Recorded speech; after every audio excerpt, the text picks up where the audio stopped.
berjalan. Halo semuanya, kenalin aku dulu.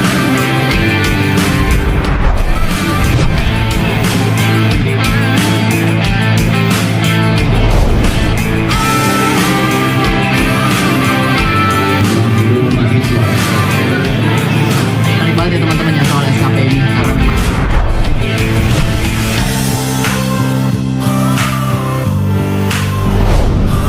teman semuanya, aku Gofran, aku Gus Duta.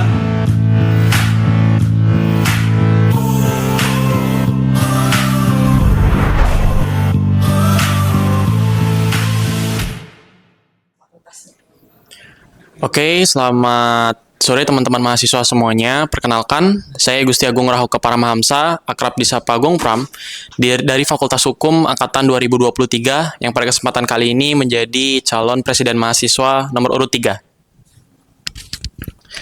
Baik, selamat sore kawan-kawan Udayana semuanya. Izin memperkenalkan diri, perkenalkan, nama saya Ido Bagus Putri Ismananduta, mahasiswa aktif dari Fakultas Teknik, Program Studi Teknik Elektro Angkatan 2023, yang di tahun ini berkesempatan juga menjadi calon Wakil Presiden BEM PM UNUT 2026 nomor urut 3.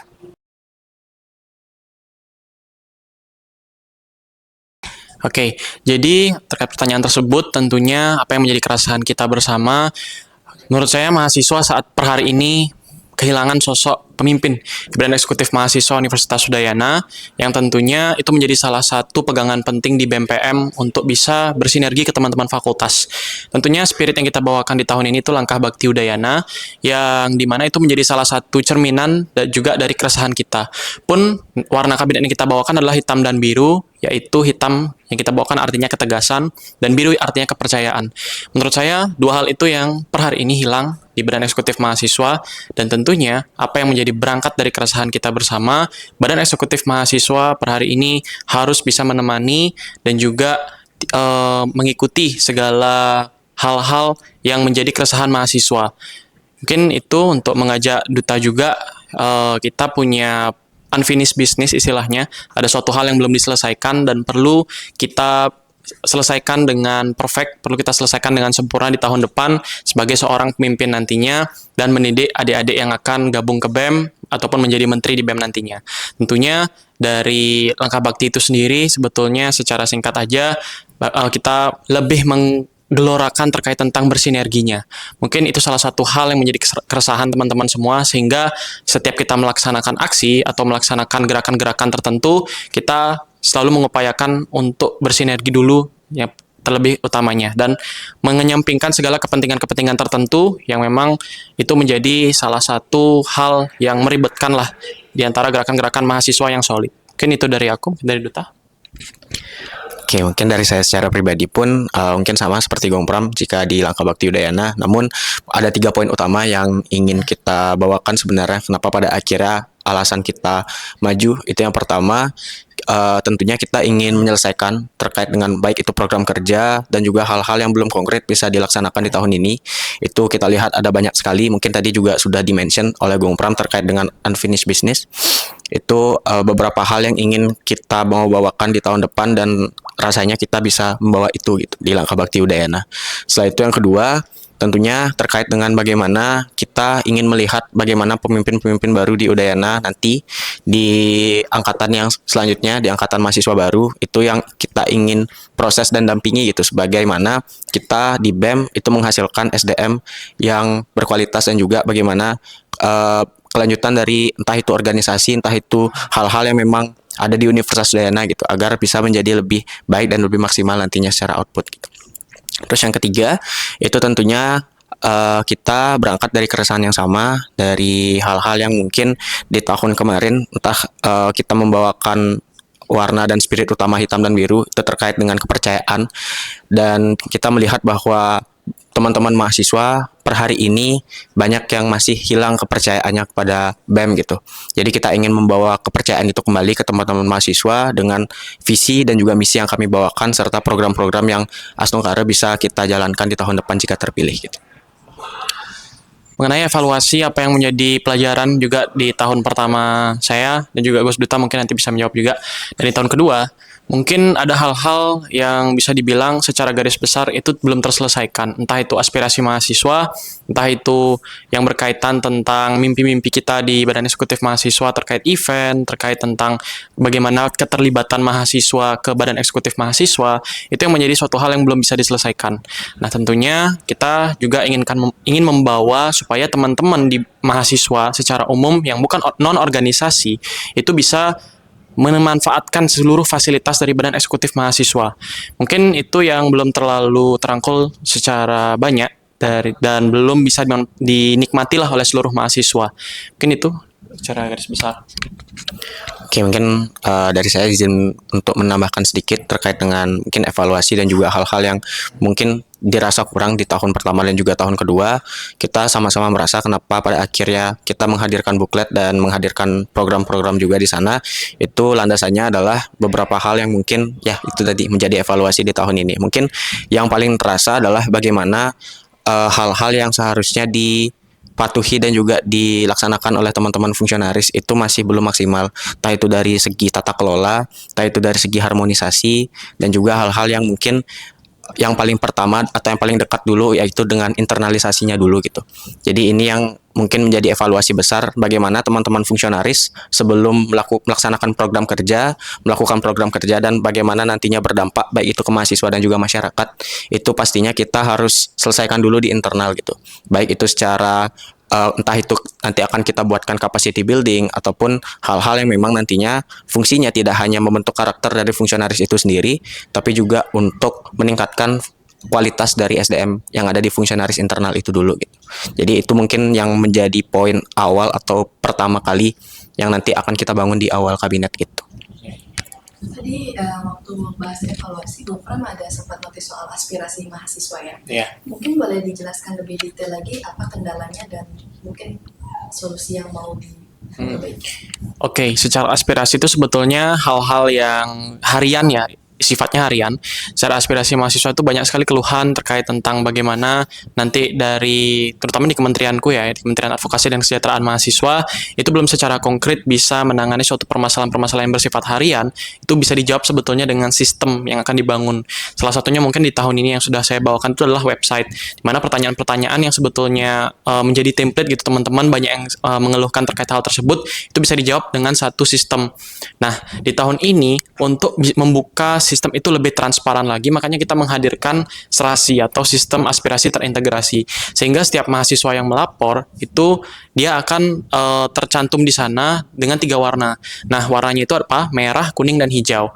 Nah, merah itu ketika aspirasinya belum ditindaklanjuti, kuning itu sedang ditindaklanjuti, dan hijau itu berarti sudah ditindaklanjuti.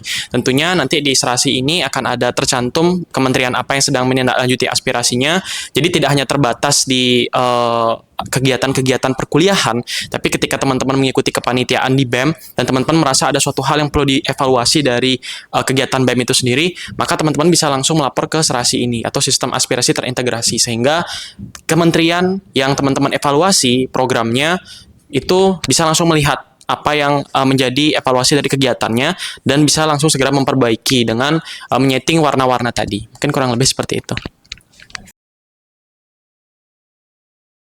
Bagaimana sistem aspirasi terintegrasi ini hadir. Teman-teman bisa melihat suatu hal apa yang sedang kita kawal itu secara transparan. Di dalam 5 misi kita, BAKTI, T-nya itu adalah transparan, tanggung jawab, dan integritas. Kita selalu menggaungkan itu bukan hanya sekedar nama, tapi tentunya itu kita tuangkan dalam suatu program. Yang namanya apa? Yaitu tadi sistem aspirasi terintegrasi. Supaya teman-teman semua bisa melihat apa yang sedang kita kawal, apa yang belum kita kawal, dan apa yang akan kita kawal. Nah, dari sana maka teman-teman bisa langsung melihat proses BEM itu sedang melakukan apa aja sih gitu. Teman-teman ingin tahu ya ketika kita melaksanakan suatu hal, kita sedang melakukan apa. Nah, di sanalah serasi itu berfungsi. Itu dia bakal sistemnya semacam spreadsheet, teman-teman bisa melihat apa yang sedang kita lakukan di sana. Nah, itu yang pertama. Yang kedua, terkait tentang unfinished business yang mungkin sempat saya singgung tadi, inilah salah satu hal yang saya sebutkan. Mahasiswa per hari ini ya, itu menjadi salah satu kegagalan. Salah satunya di isu kekerasan seksual mungkin ya. Di isu kekerasan seksual itu sendiri, sebetulnya organisasi itu harus bisa menjadi pionir, ataupun menjadi cermin di antara mahasiswa-mahasiswa yang lain. Ketika dia melakukan hal seperti itu, maka mahasiswa-mahasiswa umum tentunya akan merasa kehilangan seorang pemimpin di sana karena mereka selalu bergantung dan percaya dengan badan eksekutif mahasiswa. Tapi ketika hal-hal memilukan seperti itu terjadi, maka itu harus diantisipasi dengan tiga langkah preventif. Jadi ada preventif, represif, dan rehabilitatif. Ini berkaitan juga dengan warna hitam dan biru, yaitu ketegasan dan kepercayaan. Ketika kita bisa memberikan upaya ketegasan, maka kepercayaan itu kan hadir. Preventifnya apa? Tentunya kita menanggulangi segala hal ini dengan seleksi yang ketat. Mungkin tadi wakil saya sempat menyinggung tentang internalisasi. Nah, di sana dengan seleksi yang ketat, dengan KPI dan juga SOP yang akan kita bentuk nanti, kita melakukan reformulasi hukum di internal BEM, itu kita harapkannya bisa menghasilkan kader-kader, bisa menghasilkan staff-staff yang tentunya berkualitas secara perilaku, secara moral. Dan tentunya ini salah satu bagian tanggung jawab amanah kita. Kemudian yang kedua, represif, kita akan menindak tegas segala hal yang terjadi secara seadil-adilnya dan melibatkan lembaga yang berwenang di sana. Salah satunya adalah Satgas PPKPT. Kemudian rehabilitatifnya, kita akan melakukan upaya-upaya terkait tentang press conference dan press release yang akan di sana membuka transparansi seluas-luasnya bagi teman-teman untuk mengetahui apa yang sebetulnya terjadi di dalam suatu hal. Mungkin itu terkait jawabanku, mungkin bisa ditambahkan Duta. Oke, mungkin izin melanjutkan dan juga menambahkan terkait dengan tadi, mungkin yang sekarang menjadi persoalan dan juga gambaran di Badan Eksekutif Mahasiswa, kenapa pada akhirnya banyak pengawalan-pengawalan isu yang sekiranya mungkin tidak cepat dan tanggap, itu karena melihat lagi bagaimana arah gerak dan juga struktural yang ada di internal BEM itu sendiri. Jadi kita melihat bahwasanya di hari ini, di kabinet tahun ini, banyak isu yang belum sempat dan belum bisa dikawal karena terlalu banyak atau tumpang tindihnya beban yang ada di tiap-tiap kementerian. Jadi yang kita bisa lakukan nanti jika terpilih di tahun depan, tentunya kita akan melakukan dan juga membawa arah gerak yang pasti terkait dengan bagaimana pengawalan isu itu akan kita laksanakan, dan juga siapa-siapa saja atau kementerian-kementerian apa saja yang memang berwenang dan memang memiliki tanggung jawab untuk mengawal isu-isu itu tadi gitu. Dan salah satunya ingin kita bawakan itu di Kemenkoan, salah satu Kemenkoan juga yang mungkin secara fungsi dan tugas tanggung jawab itu berada di garda terdepan dalam pengawalan isu, yaitu di analisis dan pergerakan. Dan nanti kita akan bawakan terkait dengan 4 kementerian. Itu yang pertama ada advokasi dan kesejahteraan mahasiswa, yang kedua advokasi dan jejaring masyarakat, yang ketiga kajian dan analisis isu strategis, dan juga yang keempat aksi dan propaganda. Jadi secara beban dan juga secara fungsi dari tiap-tiap kementerian harapannya nanti bisa lebih cepat dan juga tanggap terkait dengan isu. Selain tadi lewat serasi dan juga 3 hal-hal yang ingin kita bawakan, yaitu preventif, represif, dan juga rehabilitatif. Mungkin seperti itu. Oke, kembali lagi tentang Satuan Kredit Partisipasi atau SKP. Tentunya SKP ini harus ditanggulangi dengan sistem yang namanya reformulasi hukum. Sebetulnya tidak hanya dengan SKP, tapi peraturan-peraturan rektor lain yang memang mengatur tentang bagaimana seharusnya kegiatan kemahasiswaan itu masih tidak relevan dengan apa yang menjadi kebutuhan kita per hari ini di tahun 2025. Makanya tentunya diperlukan adanya reformulasi hukum dan mengatur berbagai hal yang selaras dengan rumpun ilmu masing-masing fakultas. Tentunya itu kembali lagi menjadi tanggung jawab fakultas untuk bisa berdialog, berdiskusi, menghasilkan suatu produk hukum yang tentunya relevan bagi seluruh mahasiswa di Universitas Udayana. Tapi yang jelas, produk hukum, dari hasil reformulasi hukum tadi tidak cukup. Tentunya perlu suatu gerakan inovatif dan kreatif dari Badan Eksekutif Mahasiswa ataupun Dewan Perwakilan Mahasiswa yang mungkin paling gencar dalam memberikan kepanitiaan di lingkup universitas. Maka kita dari Langkah Bakti Udayana, di dalam misi kelima kita, inovatif dan kreatif dalam gerakan, kita menghadirkan suatu yang namanya program fungsi yang bisa teman-teman ikuti tadi. Mungkin berkenaan dengan bagaimana peran BEM untuk bisa melibatkan teman-teman mahasiswa umum yang bukan non organisasi tapi tetap bisa menikmati fasilitas dari kita. Tentunya semisal salah satu contohnya adalah kita terapkan itu ketika kita membuat kajian, ketika kita membuat hal-hal yang berbasis isu, teman-teman bisa di sana menuangkan ide teman-teman dengan memberikan tulisan ke kita, dan timbal baliknya apa? Tentunya kita berikan sertifikat. Nah, ini sebetulnya salah satu bentuk fleksibilitas dari sebuah program fungsi yang bisa dinikmati oleh semua mahasiswa tanpa terkecuali, dan mereka pun rasa untuk menemukan ide-ide baru itu bisa tergugah lagi dengan kita di bagian pembuatan kajian tadi mungkin. Itu salah satu yang spesifik. Dan tentunya tidak hanya berhenti dari itu, kita pasti bakal bawa program-program fungsi yang lain yang bisa melibatkan mahasiswa secara keseluruhan. Tapi pembuatan kajian ini menjadi salah satu fungsi yang kita memang terinspirasi dari berita sebetulnya. Ketika kita bisa membuat artikel ke Kompas dan Kompas bisa memberikan feedback ke kita, entah mendapatkan sertifikat atau mendapatkan hadiah gitu ketika artikelnya bagus. Hal itu pun akan kita lakukan di Langkah Bakti untuk menggait teman-teman yang non organisasi itu bisa berpartisipasi juga di Badan Eksekutif Mahasiswa dan juga membangkitkan semangat pergerakan teman-teman di isu mau di kampus, daerah ataupun nasional. Mungkin untuk Duta. Oke, mungkin dari saya izin menambahkan dikit karena tadi udah banyak juga yang dibahas terkait dengan Satuan Kredit Partisipasi atau SKP. Mungkin yang pertama kali juga kita akan lakukan yaitu bagaimana kita melihat relevansi hal-hal yang bisa dibilang entah itu peraturan rektor, entah itu hal-hal yang memang sudah ada dari lama gitu. Dan ini yang kita nanti akan reformulasi dan akan kita coba untuk audiensikan bagaimana nantinya peraturan-peraturan tersebut ataupun bobot-bobot yang mungkin sekarang kan kita masih mengikuti Pertor tahun 2021 dan nanti harapannya dengan kita mengaudiensikan itu entah itu dalam kita bisa menaikkan bobotnya ataupun kita bisa mereformulasi hukumnya nanti, itu dari sana kita bisa mengikuti bagaimana relevansi dengan bidang-bidang dan juga 13 fakultas yang ada di Universitas Udayana. Itu sih. Berkaca untuk target sebetulnya itu udah kita formulasikan di misi kita. Itu ada BAKTI tadi. B-nya apa? Bersinergi di dalam pengabdian, di dalam pergerakan teman-teman di seluruh fakultas. Kemudian A-nya akselerasi prestasi. Kita ingin membuka dan menggait teman-teman lagi yang sebelumnya mungkin belum mendapatkan pendampingan, belum mendapatkan info yang lengkap, belum memiliki wadah yang cukup besar di dalam perlombaan ataupun hal-hal yang berbau prestasi akademik, non-akademik. Itu kita pengen bangkitkan lagi. Kemudian yang ketiga itu ada katalisator perubahan, yang dimana hal-hal yang sebelumnya memang berbasis event, euforia, itu ingin kita ganti orientasinya menjadi kebutuhan mahasiswa gitu. Orientasinya adalah kebutuhan mahasiswa. Jadi setiap program itu tidak ada lagi badan event mahasiswa yang memang berbasis euforia, tapi kita ingin menghadirkan event-event mahasiswa itu sudah sepentingnya untuk menjadi orientasinya adalah kebutuhan mahasiswa. Kemudian itu berkaitan tentang perubahan. Kemudian T-nya itu transparan, seperti yang sudah saya jelaskan juga. Kita ingin membuat proses setiap organisasi yang kita jalankan, setiap proses di organisasi yang kita jalankan, itu transparan bagi mahasiswa. Karena itu salah satu tanggung jawab kita dalam mengemban amanah ke mahasiswa. Itu tanggung jawab moral kita. Kemudian di I-nya, inovatif dan kreatif dalam gerakan. Sebelumnya mungkin di dalam gerakan-gerakan kita itu masih cenderung formal dan sulit untuk diterima oleh seluruh mahasiswa di Universitas Udayana.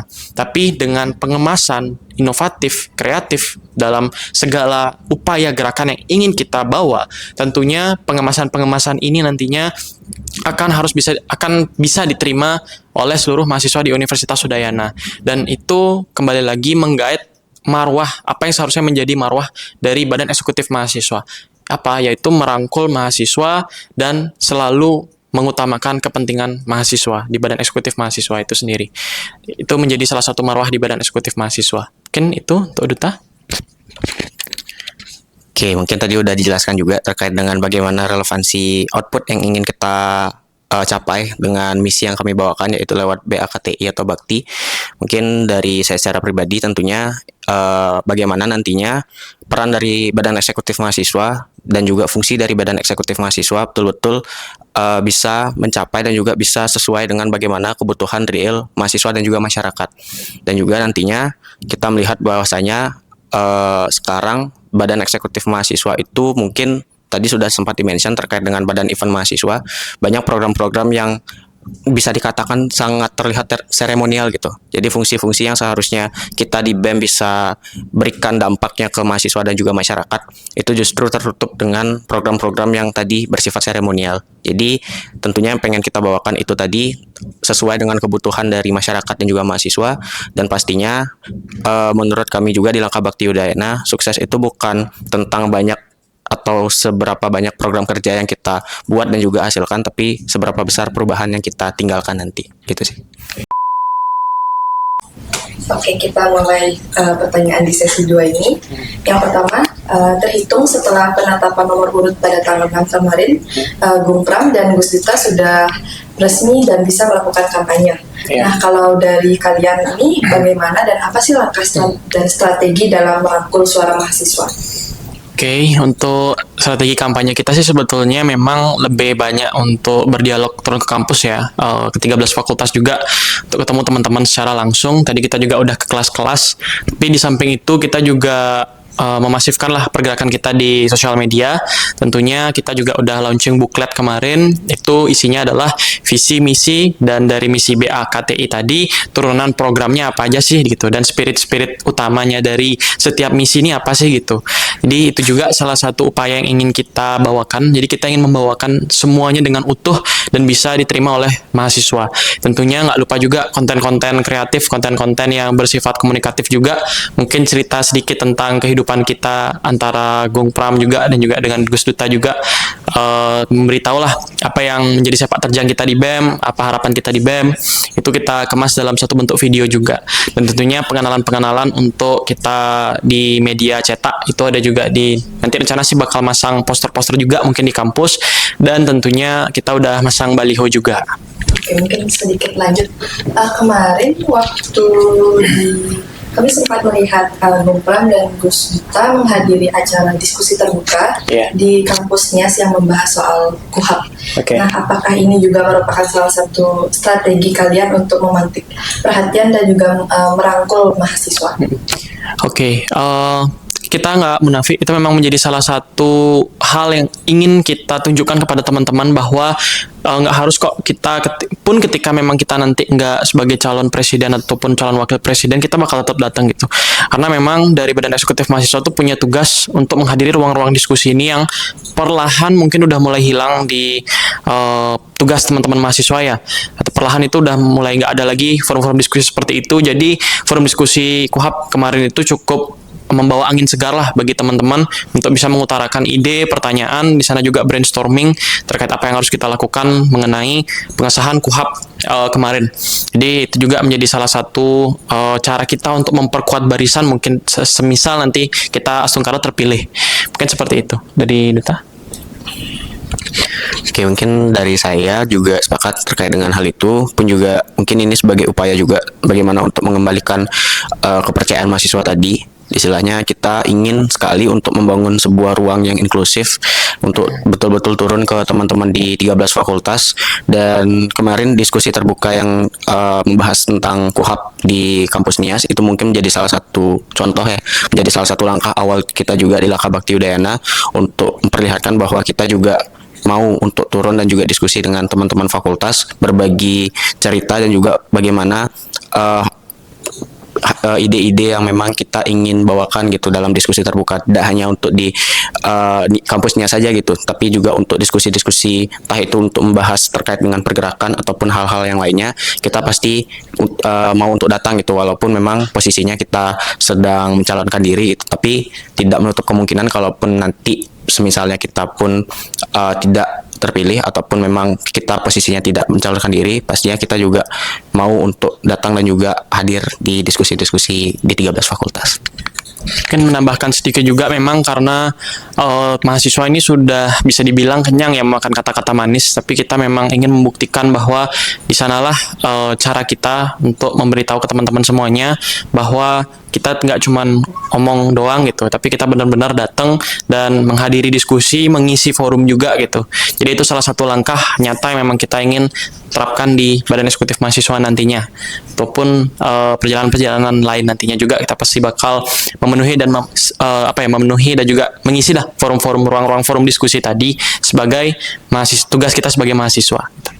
Kemudian masih masuk lagi, tadi Gung Pram sempat bilang bahwa diskusi atau forum diskusi terbuka itu menjadi salah satu bagian penting dalam memperkuat barisan bagi mahasiswa untuk menghadapi isu-isu yang ada. Betul. Tapi kalau misalnya kita melihat kembali di beberapa kegiatan diskusi terbuka, itu kerap kali yang datang mahasiswanya masih bisa terhitung cukup sedikit ya potensinya. Kalau dari Gopram sama Gus Duta sendiri nanti jika terpilih, bagaimana caranya memastikan bahwa ketika kalian mengadakan diskusi yang cukup rutin itu bisa merangkul mahasiswa untuk ikut peduli terhadap apa yang kalian bahas? Oke, mungkin nggak jauh-jauh dulu dari mahasiswa secara umum yang non-organisasi ya, tapi kita lebih ke yang organisasi dulu deh, di teman-teman di badan eksekutif mahasiswa ataupun dewan perwakilan mahasiswa di fakultas. Tentunya menurut saya apa yang terjadi diskusi di BEM hari ini, ketika memang itu tidak menyentuh isu-isu kampus, mungkin mereka jarang hadir gitu. Tapi untuk mereka hadir gitu, tapi untuk isu-isu nasional itu mereka masih, isu nasional atau daerah itu masih mereka cenderung jarang hadir. Nah, tentunya apa yang ingin kita lakukan adalah mungkin hanya sekedar kunjungan balasan gitu. Semisal di teman-teman fakultas mengadakan diskusi, kita pasti hadir juga. Nah, tentunya dengan itu membuktikan bahwa teman-teman di fakultas nanti ketika BEM Udayana mengadakan diskusi, mereka pasti merasa terangkul karena udah kenal sama kita gitu. Kayak, oh ini forumnya BEM Udayana ya. Oh mungkin si ini udah pernah hadir ke sini, mungkin kita juga bakal hadir nanti ke BEM Udayana karena udah kenal juga. Jadi mereka nggak merasa takut gitu ketika datang ke forum-forum diskusi karena udah merasa aman dan terangkul di sana. Pun ketika hadir mereka mengisi forum tersebut, diskusinya lebih hangat jadinya karena terasa ada rasa kekeluargaan di sana.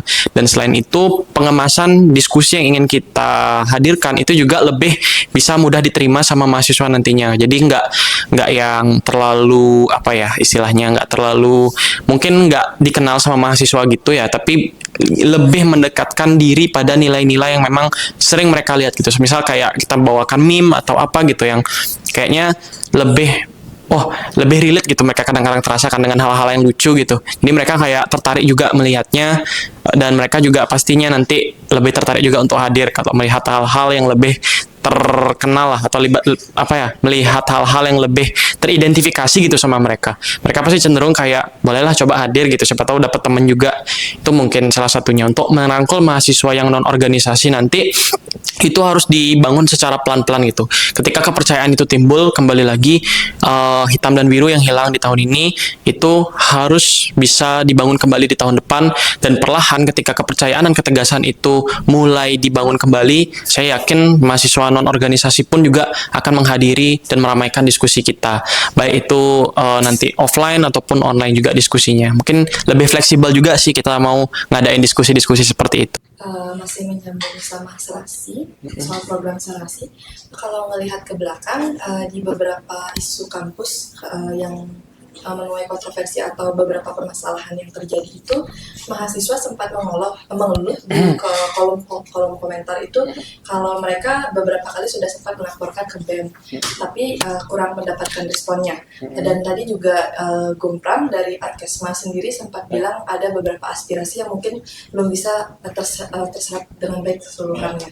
Nah, nanti di serasi ini bagaimana kalian memastikan hal itu tidak terulang lagi, dan isu apa yang bakal menjadi prioritas kalian untuk diutamakan penanggulangannya? Untuk bagaimana kita mengoptimalkan apa yang menjadi permasalahan di tahun lalu dan apa yang akan kita bawakan di tahun ini, tentunya serasi itu hadir untuk kita memastikan bisa benar-benar suara aspirasi teman-teman itu terlaksanakan. Itu karena memang sebelumnya di Adkesma itu sendiri mungkin untuk permasalahan kualitas dan juga sumber daya manusia yang kita adakan di sana itu masih cukup terbatas untuk melayani sebegitu besar aspirasi mahasiswa gitu. Tapi untuk memastikan hal itu tidak terulang lagi, sekarang kita udah melibatkan kurang lebih 17 atau 18 kementerian, ya seluruh kementerian lah di badan eksekutif mahasiswa untuk bisa menjawab juga aspirasinya gitu. Jadi tugas untuk menjawab aspirasi mahasiswa itu tidak hanya dimiliki oleh Adkesma atau Advokasi Kesejahteraan Mahasiswa. Secara tupoksi betul, secara esensi betul mereka yang memegang, tapi tidak menutup kemungkinan seluruh fungsionaris badan eksekutif mahasiswa itu harus bisa memberikan jawaban yang bagus dan konkret juga terkait tentang apa permasalahan yang terjadi. Tentunya dengan banyaknya SDM seperti itu, dan kita juga menghadirkan nanti seluruh kementerian itu harus memiliki Instagramnya. Itu tujuannya bukan untuk setiap kementerian eksis ya, tapi supaya teman-teman mahasiswa ketika memiliki keluhan terkait tentang suatu program kerja ataupun hal-hal yang berkaitan dengan kementerian terkait, maka mereka bisa menyuarakan itu langsung nge-DM IG Instagram kementeriannya ataupun melakukan kolom komentar di Instagram kementerian terkait. Karena permasalahannya adalah ketika kita mengkritik, misal saya mengkritik salah satu kementerian dan kita melakukannya di IG di komen Instagram BEM Udayana, maka itu hanya menjadi angin lewat bagi teman-teman di kementerian karena mereka tidak memegang Instagram BEM dan mereka ya udah hanya sekedar melihat tahu gitu. Tapi ketika teman-teman semua langsung mencari Instagram kementeriannya, teman-teman langsung menyuarakan aspirasi di sana, mereka otomatis harus atensi dan mau nggak mau. Karena itu menjadi suatu tanggung jawab mereka ketika mereka mengemban amanah sebagai seorang fungsionaris badan eksekutif mahasiswa. Itu hal yang akan kita pastikan supaya hal-hal tersebut tidak terulang lagi. Mungkin untuk itu ada tambahan? Mungkin izin menambahkan juga terkait dengan bagaimana nantinya program serasi ini bisa betul-betul dilihat dan juga bisa betul-betul dirasakan lah oleh teman-teman mahasiswa. Yang pertama yang kita pastikan adalah bagaimana program ini bisa kita sosialisasikan ke seluruh elemen mahasiswa Udayana. Jadi yang pertama kali nanti kita akan laksanakan itu kita akan mengadakan forum komunikasi juga dengan teman-teman di BEM se-13 fakultas.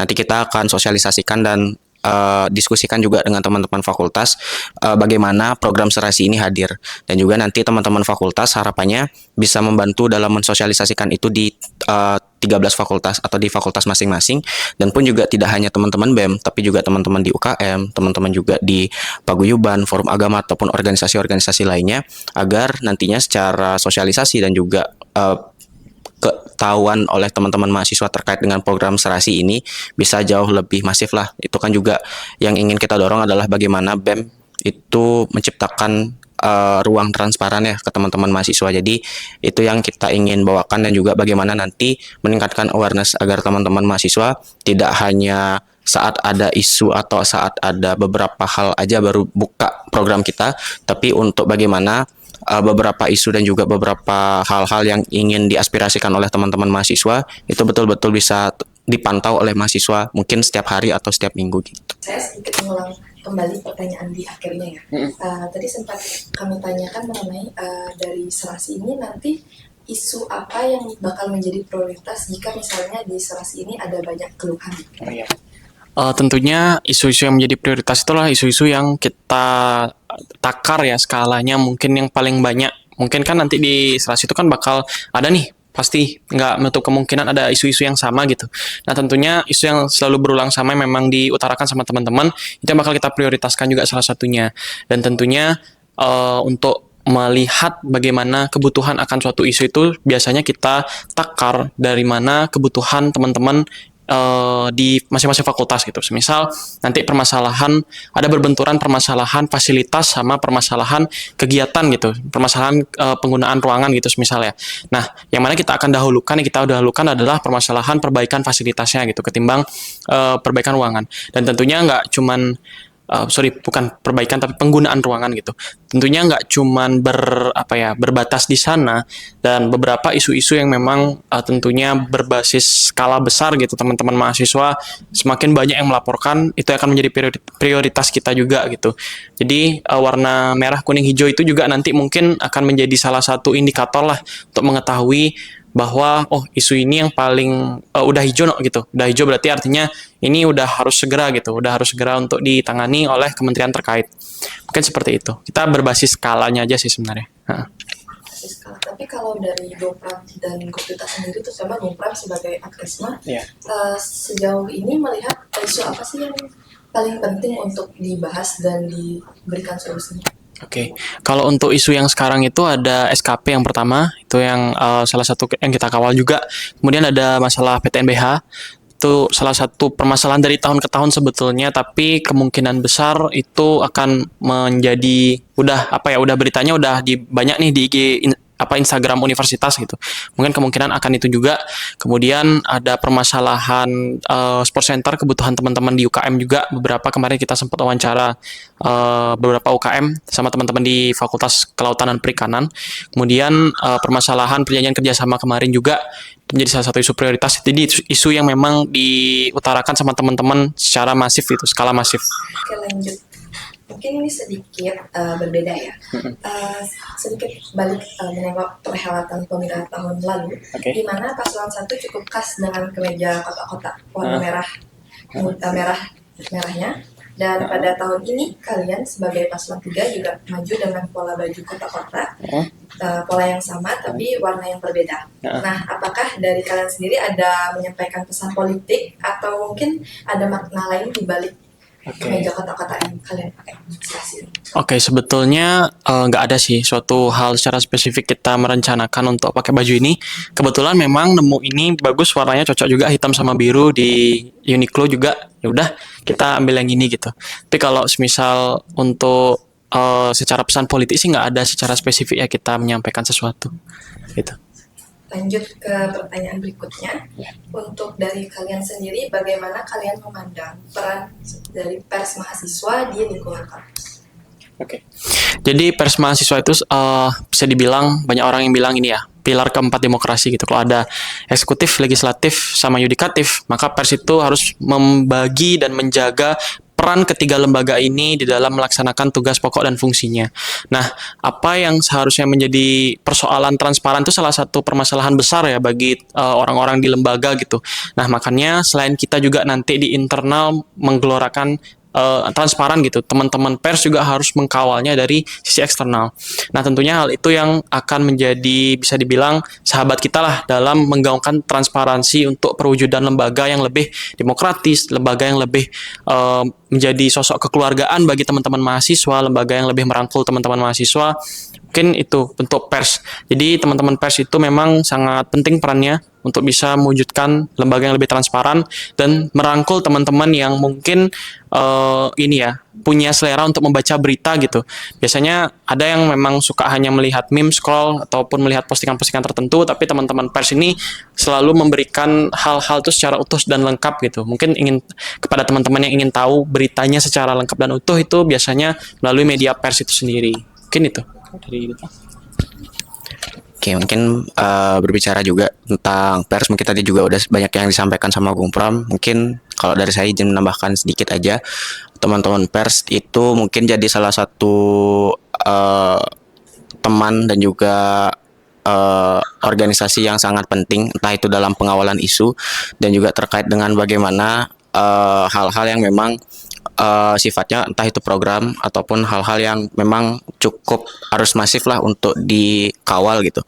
Jadi teman-teman pers tentunya di sini bisa dibilang teman-teman yang jadi orang pertama lah pasti ya, teman-teman BEM dan juga teman-teman siapapun yang akan cari gitu ketika memang ada pengawalan isu dan juga ada hal-hal yang memang berkaitan dengan teman-teman pers gitu. Dan harapannya nanti juga kolaborasi itu tetap bisa berjalan dengan teman-teman organisasi mahasiswa yang lain agar nantinya secara penyampaian dan juga secara sosialisasi baik itu pengawalan dan sebagainya itu bisa lebih masif dan juga akurat gitu dan bisa diterima oleh teman-teman mahasiswa. Oke. Ya. Berarti dari teman-teman ini setuju jika ada pernyataan bahwa BEM dan pers mahasiswa itu seharusnya bisa saling bekerja sama dalam mengawal suatu isu. Ya, sepakat dengan hal itu. Oke, untuk yang terakhir sebagai penutup boleh disampaikan closing statement dari Gompram dan juga Gus Duta. Oke. Jadi untuk closing statement mungkin kita dari Langkah Bakti Udayana selalu ingin mewujudkan Pemira yang damai, Pemira yang baik dan berorientasi pada beradu gagasan. Tentunya hal ini menjadi salah satu hal yang cukup penting untuk kita jaga bersama karena demokrasi itu hanya dalam kurun waktu sebulan ini dan selebihnya kita memang menjadi seorang mahasiswa sebagaimana tugas kita sebagai 5 tugas itu agent of change, social control dan lain-lainnya.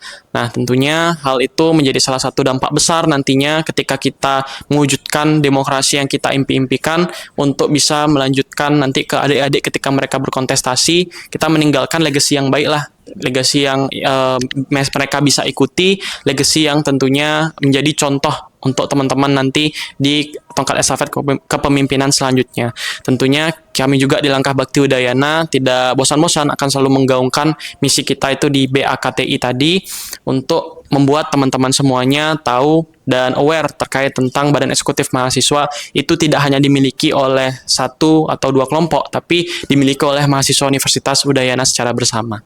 Mungkin kurang lebih seperti itu dari Duta.